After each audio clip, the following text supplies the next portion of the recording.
In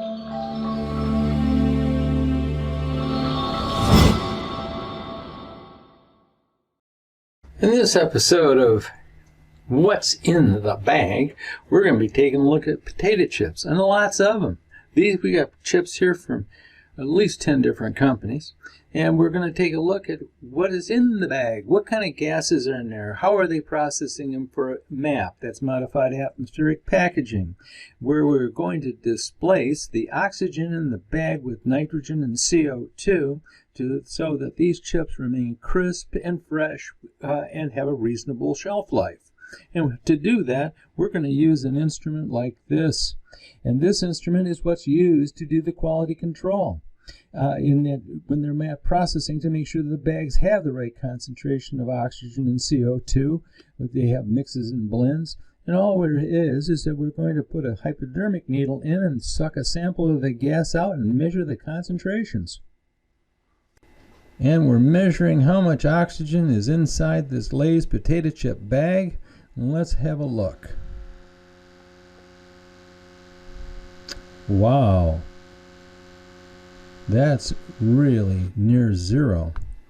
0.29% oxygen. That's definitely MAP processed.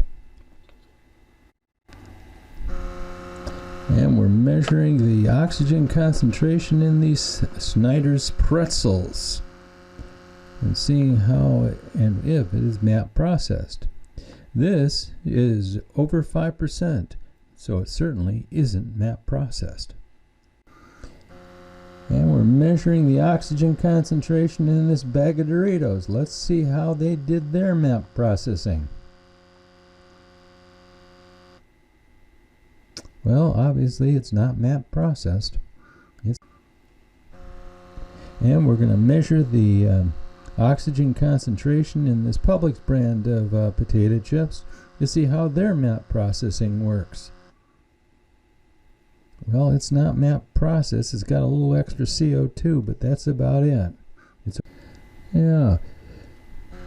And we're making a measurement of these Fritos and see how much oxygen is in this bag, and see if they actually did MAP processing on it.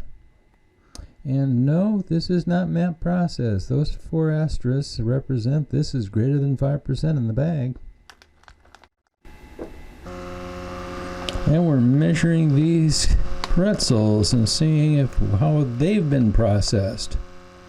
We can see that we're taking our sample, and it is not MAP processed. That's over 5% oxygen in the bag. And we're going to make a measurement of the oxygen in these Cape Cod chips to see how their processing is, and they sure as heck are processed. That's 0.7% of oxygen. This is really good stuff. And I'm making a measurement here of the oxygen in these veggie chips. And let's see how they MAP process these. And oh no, they're not MAP processed. They're over 5%. And we're going to make a measurement of the oxygen in this Smart Food corn. Let's have a look.